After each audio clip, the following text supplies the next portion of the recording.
This table's for family only. Sit by the trash, my brother sneered at the 4,800 engagement dinner I funded. Then pay for it yourself, golden boy, I said, and walked out. But now he's single and in the jail, begging for my help. Hey everyone! Before we jump into today's video, I need your help. We've noticed the channel is losing some traction, and subscribing is one of the best ways you can support us. It's quick, free, and it helps us keep bringing you awesome content. Your support means the world. Let's keep this channel growing together. Thanks so much. Now let's start the video. Sup, Reddit. Got invited to my brother's engagement dinner, so I showed up. He sat me by the trash while flexing for his in-laws. Then the bill came, and he tried to stick me with it. I looked at the waiter and said, "I'm not with this group," and walked out. What followed? Full-on shit show. He didn't just lose his fiancée. His whole act got exposed. But before we get there, let me give you some context. I, 32 male, have been an oil rig worker for the last decade. Not talking about that cushy offshore management. I'm talking actual steel and sweat work where one wrong move means someone doesn't go home. 14-hour shifts in weather that would make office workers call in sick for a month. The job's hell, but the money's solid if you're smart with it. While my college buddies were busy racking up student loans for degrees they don't use, I was banking serious cash. Own my house outright in a decent neighborhood. No mortgage, no roommates, zero debt. Drive a 2018 F-250 that I paid cash for. Nothing flashy, just a reliable workhorse that handles North Dakota winters without complaint. Converted my garage into a home gym that would make most commercial setups look like Fisher-Price toys. Full power rack, competition bench, enough plates to sink a small boat, and a deadlift platform I built myself that can handle the 585 I pull on good days. When you work as hard as I do, you need somewhere to channel that energy when you're home. My family comes from a different world entirely. Dad runs what he calls a real estate agency, which is really just him flipping foreclosures on credit and crossing his fingers the market doesn't hiccup. Hasn't turned an honest profit since 2012, but still drives a leased car and wears those ridiculous slim-fit suits that make him look like he's being slowly digested by a snake. Mom's full-time occupation is masquerading as old money at charity functions, where the actual donations are less than what people spend on outfits. She's got the act down pat. The subtle jewelry that's actually expensive, the practiced laugh that suggests private school education she never had. Then there's my younger brother Kevin, 30 million, who introduces himself as a tech entrepreneur and CEO at family gatherings. What that actually translates to is an unemployed mooch living in my parents' pool house that I renovated with $23,000 of my own money during a particularly weak moment 3 years ago. Kevin still lives in our parents' finished basement, rent-free of course. Has the audacity to call it his startup incubator, even though the only thing incubating down there is the mold on his unwashed clothes. Dad introduces him as the CEO's son at church functions, while Mom still does his laundry and cooks his favorite meals every Sunday. They treat him like he's the second coming of Steve Jobs. Meanwhile, I'm just the blue-collar disappointment who pays for everything but gets zero respect. The family ATM with a pulse. Since 2017, I've kept track in a spreadsheet like the idiot I am. The damage, $12,500 to Dad for business taxes he forgot about. $8,800 to Mom for her emergency surgery, cosmetic dental work, and Botox. $27,600 to Kevin, spread across 11 different ventures that all evaporated like morning dew. That's nearly $49,000 over 5 years that just disappeared into the family money pit. Not a single cent returned. Not even a genuine thank you, beyond the immediate relief once the check cleared. It's been the same story since I started making real money. The calls always come at the same time, just after payday, like they've got my direct deposit schedule taped to their fridge. Always an emergency. Always can't wait another day urgent. Always just this once. And I'll pay you back when things turn around. The worst part? I knew what was happening. Wasn't blind or stupid. Just had this messed up sense of obligation because that's what family does. Like I owed them for raising me, even though what they mostly raised was their expectations of what I could give them. Last December marked the beginning of the end, though I didn't recognize it at the time. Working night shift on the rig during a particularly brutal cold snap, equipment failure on the drill floor, metal fatigue accelerated by sub-zero temperatures. A tensioner gave way, and a section of heavy chain whipped across the platform like an angry snake. Caught me square across the right side, snapped my collarbone clean through. Pain unlike anything I'd experienced before. Not the muscle burn of a heavy workout or the dull ache of a long shift. This was white-hot lightning shooting from shoulder to fingertips, breath-stealing and vision blurring. Medevac helicopter to the nearest hospital with a trauma center.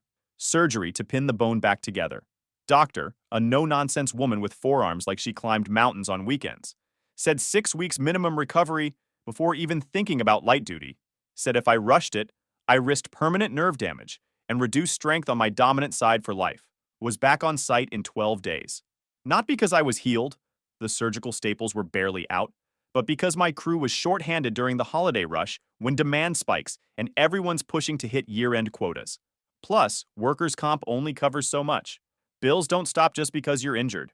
Know how many times my family visited during recovery? 0. Not once. Not even a drive-by. Dad was swamped with year-end closings.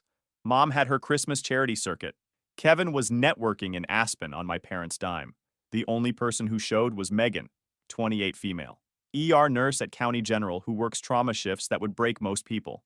She drove 3 hours through a snowstorm after pulling a 12-hour overnight to help me bathe because I couldn't lift my arm above waist level. On day 3 of my recovery, while I was half-conscious on prescribed painkillers, a card arrived from my family. Baby blue envelope with a cartoon bear holding a "Get Well Soon" balloon. Megan opened it since my fingers weren't working right. Inside was a note from Mom in her flowing handwriting. Hope you're healing fast. When you're back on your feet, can you look at the garage door opener? It's acting up again. Also, we're short on the pool house utilities this month. About $340. Thanks. No, how are you feeling? No, we're worried about you. No, can we bring you anything? Just a goddamn to-do list and an invoice disguised as concern. When I asked Megan what it said, she just stared at me for a long beat, then crumpled it and tossed it in the trash without a word.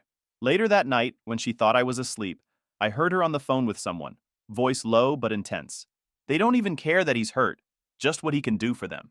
It's sick. The next morning, while changing my bandages, she finally said what she'd been holding back. You know they don't love you, right? They love what you give them. There's a difference. I didn't defend them, just let the words hang there like smoke after a gunshot. Recovery was brutal. Physical therapy exercises 3 times a day, learning to do everything with my left hand, sleeping upright in a recliner because lying down sent pain shooting through my shoulder. Through all of it, my phone kept lighting up with texts from the family, not asking how I was doing, just variations on, when will you be back at work? Translation, when will the money start flowing again? 2 months after the collarbone break, with my arm still not quite right and physical therapy exercises becoming part of my daily routine, Kevin got engaged. Found out through a group text with professional photos attached. They were posed on a dock in Aspen at sunset. Kevin in a cashmere sweater I'd never seen before, arm around a blonde in a white turtleneck and caramel leather boots. Her name was Brittany. Turns out Brittany came from serious wealth. Not new money, not social media wealth, but generational, compound interest for decades wealth. Her father owned a chain of luxury car dealerships across 3 states. The kind of family that doesn't talk about money, because they've had it for so long they don't need to think about it. Suddenly, Kevin was acting like he'd just been drafted first round to the NFL. Started posting entrepreneurial wisdom on LinkedIn. Phrases like wealth mindset and success attracts success, paired with photos of him in hotel lobbies he didn't actually stay in. This dude who hadn't held a job longer than 3 months was suddenly a business guru because he'd managed to t-bobby a rich girl into thinking he was something special. And my parents were eating it up like it validated all their years of enabling him. 2 weeks after the engagement announcement, Mom called. Her voice had that extra layer of sweetness that always meant she wanted something. They were hosting an engagement dinner for Kevin and Brittany, private event at an upscale restaurant downtown called Skyline. 7 p.m. sharp. Cocktail attire required. I just said I'd be there, not asking questions. Then she added, almost as an afterthought, make sure you wear something appropriate. Brittany's family is very refined, and do something about those hands. Maybe a manicure? They look so industrial. Yeah, because the calloused hands that had paid for her kitchen renovation might offend the delicate sensibilities of those people. But I swallowed the insult like I always did. Night before the dinner, got a call from Uncle Bobby. He's Dad's older brother, retired Marine Corps, who did 3 tours in Afghanistan before transitioning to private security work. Only member of the family with an actual spine and the only one who doesn't speak fluent bullshit. They're expecting you to cover the bill, he said. No hello, just straight to the point. How would you know that? I asked, already feeling my gut tighten. Your mom called me earlier, fishing to see if I'd help you out, since you might be tight on cash after the injury. Said the dinner might run 4 or 5 grand, and they wanted to make sure you wouldn't make a scene about it. I didn't say much after that. Just thanked him for the heads up and hung up. Spent the night pacing my living room, trying to decide what to do. Part of me wanted to no-show, leave them hanging.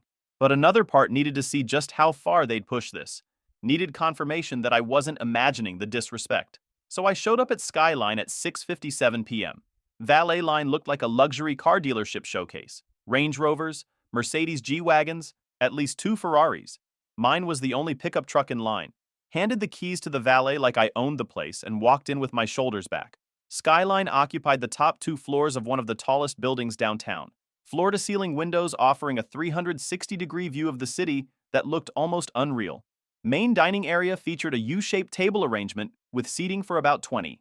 Crystal glasses catching the light, fancy silverware that probably cost more than my weekly grocery budget. I walked up without fanfare, a $120 bottle of champagne in hand. Kevin spotted me mid-sentence, and his expression shifted almost imperceptibly. A tightening around the eyes, a slight downturn at the corners of his mouth. Then the mask slipped back into place and he smiled, though it didn't reach his eyes.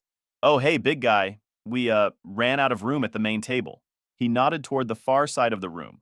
"There's a spot for you over there." I turned to look where he was pointing. They had placed a single metal chair at a square service table directly adjacent to the busing station, right next to where servers were scraping leftover food into a waste bin, 6 feet from where half-eaten steaks and congealing sauce were being dumped into industrial trash cans. No tablecloth, no place setting, no silverware, just a metal chair, a plastic cup of water, and a front-row view of the restaurant's waste disposal system. I looked back at the main table, 20 pairs of eyes watching with varying degrees of interest or discomfort. Mom gave me that tight, close-lipped smile people use when they're silently begging you not to make a scene. Dad suddenly found his napkin fascinating, studying its folds like it contained the secrets of the universe. So I sat down at the trash table. Not because I accepted it, but because I wanted to see how far they'd push this, how blatant the disrespect would get before someone, anyone, acknowledged the situation. I wanted to prove to myself, once and for all, exactly where I stood in the family hierarchy. The answer, apparently, was somewhere below the busing station, but slightly above the actual garbage. Sat there in silence for nearly 3 hours, while 20 people feasted. Watched them work through 5 courses of food that probably cost more than most families spend on groceries for a month. I didn't even get offered a piece of bread or a glass of water beyond the plastic cup already at my table when I arrived. From my garbage-adjacent seat, I could hear snippets of conversation. Kevin gave some speech about family values, while Mom dabbed her eyes like this was the goddamn Oscars. Meanwhile, I was close enough to the busing station that I occasionally had to lean away to avoid getting splashed by sauce being scraped off plates. The whole situation was so absurd it almost became funny. These people who claimed to be family had literally sat me next to the trash and were acting like it was perfectly normal. Like I should be grateful to even be in the same room. Checked my phone around the 2-hour mark and saw a text from Megan. "How's the fancy dinner going?" My reply was simple.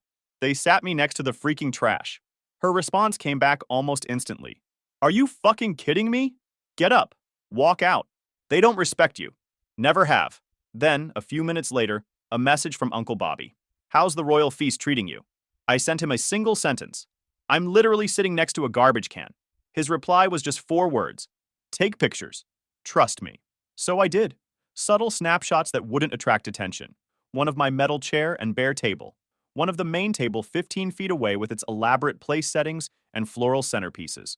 One of the trash bin directly behind me where servers had been scraping plates all night. I didn't feel angry anymore.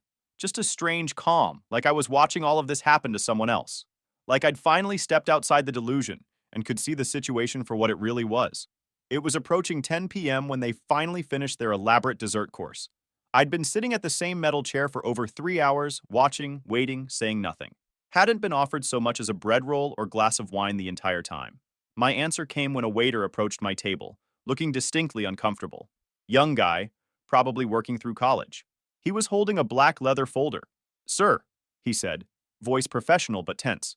"The final bill for the evening comes to $4,287.53. Would you like to handle that now, or—" I opened the folder and scanned the itemized list. Premium liquor charges totaling over $900. Multiple $120 steaks. Appetizer platters at $85 each. Desserts running $35 per person. A service charge already included. I didn't react outwardly, just quietly closed the folder, placed it on the metal chair next to me, stood up, and said in a normal conversational tone, "I'm not part of this group." The silence that followed was absolute. The string quartet had taken a break. Half the table turned toward me like synchronized swimmers. Mom blinked rapidly as if trying to process what she'd just heard. Dad froze with his glass halfway to his mouth. The waiter hesitated, eyes darting between me and the main table. "I'm sorry, what did you say?" "I didn't eat. I didn't drink. I wasn't seated with the party. I'm not covering their bill." Kevin leaned forward then, forearms on the table, with that smirk he always wore when he thought he had the upper hand in a situation. "You're seriously doing this right now," he said, voice loud enough for everyone to hear. "Come on, man. Don't be a bitch. Just pay like you always do." I met his eyes directly. No, that was all. No lengthy explanation, no raised voice, no dramatic speech about years of built-up resentment. Just a simple refusal. Kevin's practiced smile faltered slightly. He glanced sideways at Brittany's father, who was now frowning slightly, the expression of a man who's just realized something doesn't add up in a business deal. Mom jumped into the silence, voice unnaturally bright and brittle. "Rob, honey, let's not do this here. We already told Brittany's family everything was taken care of for the evening." I shrugged, a single shoulder raise and drop. "Then I guess someone better take care of it." The waiter was now visibly uncomfortable. Shifting his weight from foot to foot, the black folder clutched in front of him like a shield. "So, who should I give the check to then?" I nodded toward the main table. "Anyone but me."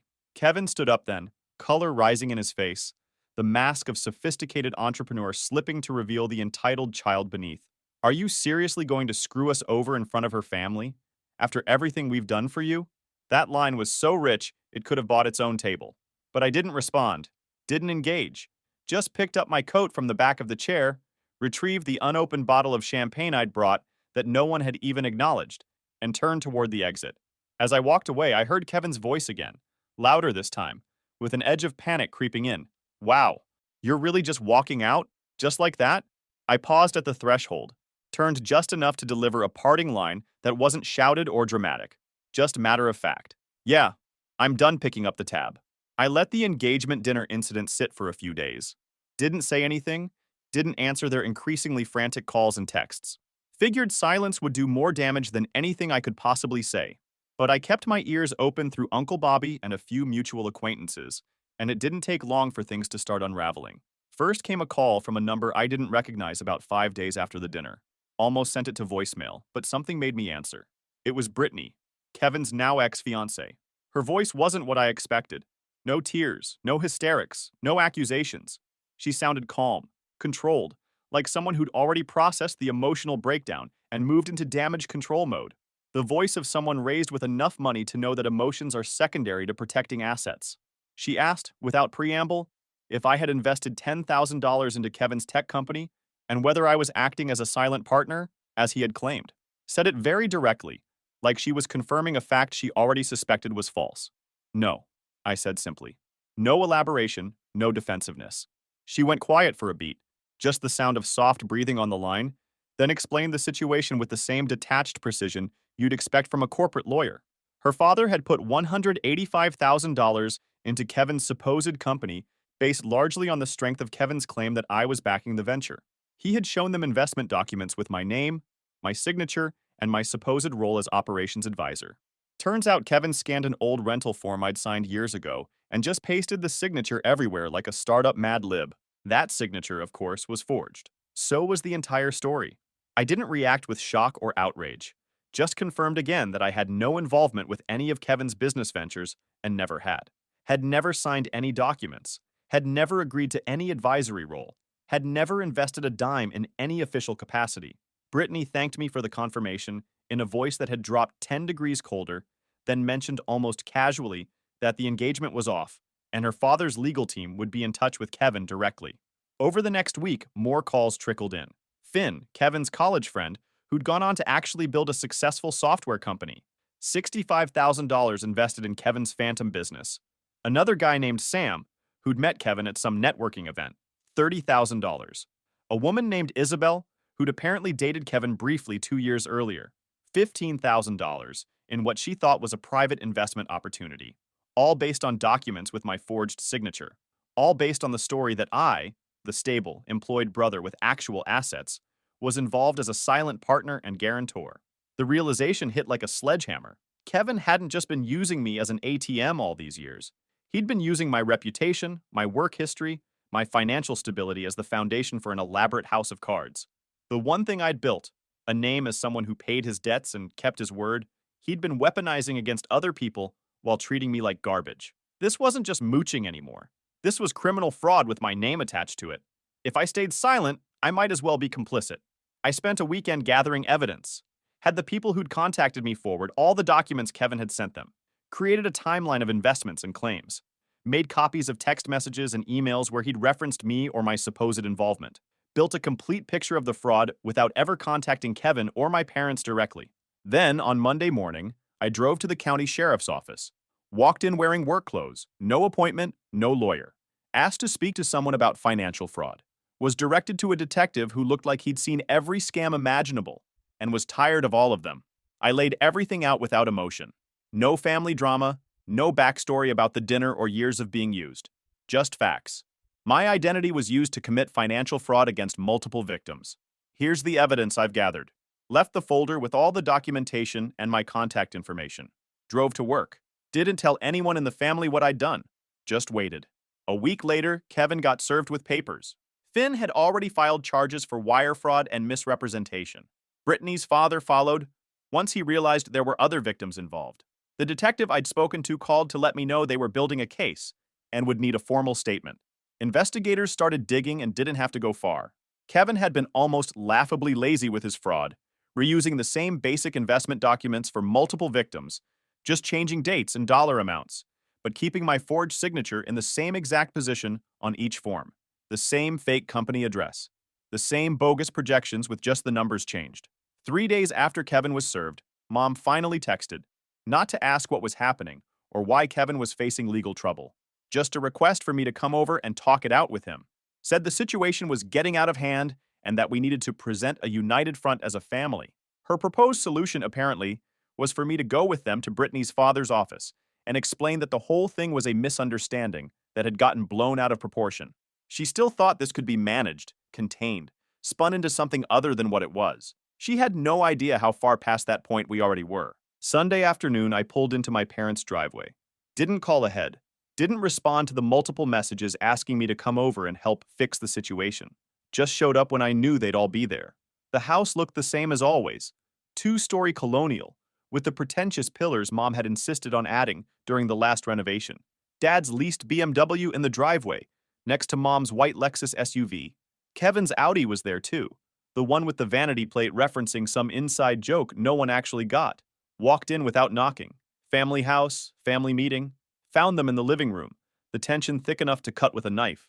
Kevin looked like absolute hell. Unshaven, dark circles under bloodshot eyes, wearing what appeared to be the same sweatpants and hoodie for multiple days. Pacing back and forth on the designer rug like a caged animal. Stopping occasionally to check his phone as if waiting for a message that would magically solve everything. Mom was perched on the edge of the couch, back ramrod straight, hands clutching a teacup that had long gone cold. She'd clearly dressed for the occasion in what she considered serious discussion attire. Cashmere sweater and pearls, hair freshly styled. Dad sat in his leather recliner looking suddenly older, the lines in his face deeper than I remembered. He was still in his Sunday golf clothes, despite the November chill outside, as if maintaining routine could somehow hold back the tsunami heading for their carefully constructed facade. They all looked up when I entered. Mom immediately stood, relief washing over her face. "Rob, thank goodness. We've been trying to reach you. This whole thing has gotten completely out of control. Kevin's been—" I cut her off by placing a thick manila folder on the glass coffee table. The sound it made, a flat, decisive thud, silenced the room instantly. "I turned all of this into the county sheriff's office last Monday," I said, voice even and calm. "They're building a case against Kevin for multiple counts of fraud, identity theft, and wire fraud across state lines." The folder contained everything. Printouts of the forged documents with my signature highlighted in yellow, statements from the various victims detailing how much they'd invested and what they'd been promised, screenshots of text messages where Kevin had referenced me as his business partner, copies of bank statements showing the money flow. I'd spent days putting it together, making sure every detail was clear, every connection documented. Wanted them to see exactly what I'd seen, to understand the scope of what Kevin had done while they enabled him. Kevin exploded first, as I knew he would, launched into a tirade about how I was ruining his life, how I'd always been jealous of him, how I should have just backed him when he needed it, and none of this would have happened. You could have just signed on, he shouted, spittle flying. It would have cost you nothing. Everyone would have made money. But no, you had to be self-righteous about it. Had to play the honest working man while stabbing your own brother in the back. I didn't respond, didn't engage with the tantrum, just stood there, arms at my sides, watching the performance with the detached interest of someone observing an animal at the zoo. Mom tried to step in, always the mediator, always looking for the compromise that would maintain the family illusion. There has to be a way to fix this, she said, voice wavering between authoritative and pleading. Maybe you could make a statement saying you had initially agreed to be part of the business, but there was a misunderstanding about the extent of your involvement, or that you verbally authorized Kevin to act on your behalf. I looked directly at her, really seeing her for perhaps the first time in years. I'm not lying for him, I said flatly. Not again. Not for money, not for peace, not for family. If you contact me about this again, I'll add witness tampering and harassment to the case file. Dad finally spoke up, voice hoarse. You'd really let your brother go to jail? Your own blood? He put himself there, I replied. I'm just not pulling him out this time. I turned and walked toward the door without another word. Behind me, I heard Kevin's voice crack with something between rage and fear. You're dead to me. You hear that? Dead! I didn't look back, just kept walking. Left the folder on the table with all the evidence of years of lies and manipulation. Left the house that had never really been a home. Left the people who had never really been family in any way that mattered. As I drove away, I felt something I hadn't expected. Not satisfaction or vindication, but a strange kind of peace. Like putting down a weight I'd been carrying for so long I'd forgotten what it felt like to stand up straight. 2 weeks later, the charges were official. Kevin took a plea deal, 14 months in a minimum security facility, plus restitution orders he'd never be able to fulfill. Investigators discovered he'd already set up offshore accounts and converted a significant portion of the money to untraceable cryptocurrency before being caught. My parents narrowly avoided charges themselves. Prosecutors couldn't prove they knew about the fraud, despite their suspicious financial movements. 6 months passed. Used the time to rebuild my life without the constant financial drain. Took Megan to the mountains for a week, proposed on a cliff overlooking a river valley. No audience, no cameras, no social media announcement. She said yes without hesitation. Fixed up the house. Built a serious gym in the basement with equipment that would last decades. Put away more money in 5 months than I had in the previous 2 years combined. Life developed a rhythm that wasn't dictated by other people's emergencies. Then things got interesting. Late April, I got a call from Bobby. Thought you should know what's happening, he said without preamble. Kevin ran one last scam from inside his holding cell. He laid it out in military precision. Kevin had been running an even bigger scam from inside his pre-sentencing holding pattern. Had convinced my parents that with enough money, he could make a deal to avoid jail time entirely. Some story about a high-priced fixer who had connections with the judge, the prosecutor, and the victims. My parents, desperate to avoid the public shame of a son in prison, had fallen for it completely. Taken a second mortgage on the house. Emptied what remained of their retirement accounts. Borrowed from friends and extended family members. All told, they'd scraped together just over $120,000 for this supposed legal miracle worker. There was no fixer, no secret deal. Kevin had directed the money to an offshore account, then used just enough of it to make a partial restitution payment to Brittany's father, the minimum needed to keep additional federal charges from being filed. The rest had vanished, presumably stashed somewhere for his eventual release. Now my parents were facing bankruptcy, foreclosure, and possible criminal charges themselves for signing fraudulent loan documents. Their house was weeks away from auction. Dad's leased car had already been repossessed from the country club parking lot, the ultimate public humiliation in their social circle. They're going to come to you, Bobby said finally. Thought you should know. I thanked him and hung up. Didn't feel the satisfaction some might expect. Just a hollow confirmation of what I'd already known about the family dynamic, that it would continue its dysfunctional patterns with or without my participation. But that night, I made some calls. First to my company's legal team, then to a private investigator I'd used when vetting subcontractors for some renovation work, finally to a real estate agent. Few days later, the doorbell rang at 9 a.m. on a Saturday. Expected. My parents on the porch, looking like weathered versions of themselves. Let them in without a word. Megan was heading to the gym with a silent squeeze of my shoulder as she passed. I appreciated the space to handle this final confrontation on my terms. They sat awkwardly on the edge of the couch. The silence stretched until Dad finally broke it, explaining their situation. The foreclosure, the debt, the complete collapse of everything, Kevin's final betrayal. We have nowhere else to go, Dad finally said, the admission clearly costing him. We could lose everything. We're still your family, Mom added, tears held in check. We made mistakes, but we love you. Love doesn't come with a price tag, I replied. And if it did, you'd have maxed out your credit long ago. Reached into my desk drawer and pulled out a thick envelope. Slid it across the coffee table without explanation. What's this? Mom asked, not moving to take it. Open it. Inside were printouts, mortgage documents, transfer of deed, settlement statements, legal paperwork showing that their house, the one scheduled for foreclosure auction in 3 weeks, had been purchased by an LLC registered in Wyoming. My LLC, created 5 days earlier with the help of the company legal team. I'd bought their mortgage debt from the bank at a 40% discount. The distressed property investment made possible by my years of saving while they spent. I own your house now. Technically, you're my tenants. Their faces transformed from desperate hope to confusion to horror as the implications set in. What? This can't. Are you evicting us? Mom hissed. Number, I'm teaching you how the real world works. Handed them a second envelope. This is a lease agreement. 1-year term. $900 monthly rent, well below market value for that neighborhood. You'll both get jobs. You'll pay on time. You'll save what you can. After 12 months of perfect payment history, I'll sell you the house at my purchase price if you can qualify for a mortgage. Dad started to object. I cut him off with a raised hand. Alternative is immediate eviction, and you can explain to your remaining friends why you're living in a motel on the highway. Your choice. Silence. Where are we supposed to get $900 a month? Mom finally asked. McDonald's is hiring. So is Walmart. Amazon warehouse starts at $17 an hour with benefits. Construction sites always need laborers. I shrugged. Welcome to how the other half lives. And Kevin? She asked, unable to stop herself. Kevin doesn't exist to me anymore, and he's never setting foot on any property I own. That includes the house now. His name isn't on the lease, and if he shows up, you're all in violation and out on the street.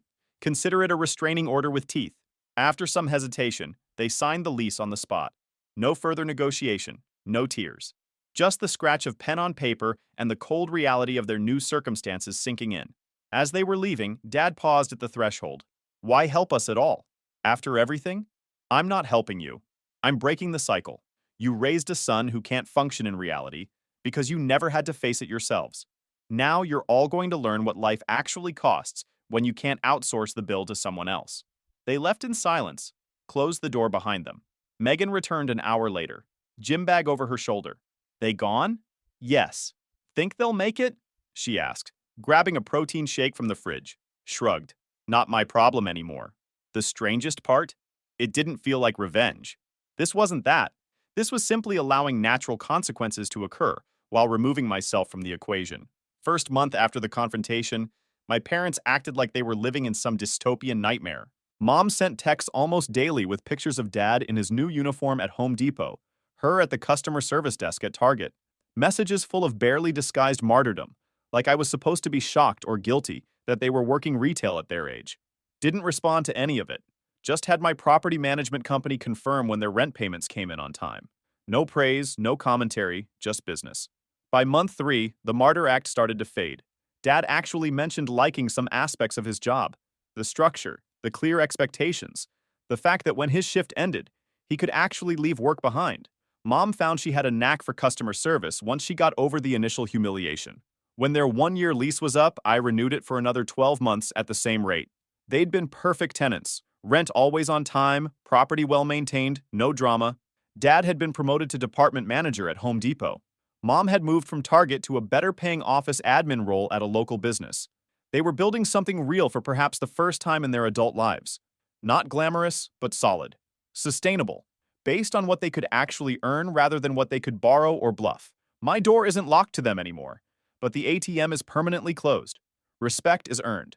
Not bought, not tied to blood, just earned. Family isn't about shared blood or last names. It's about who shows up when you're at your worst. Who helps without keeping score. Who sees your value beyond what you can provide.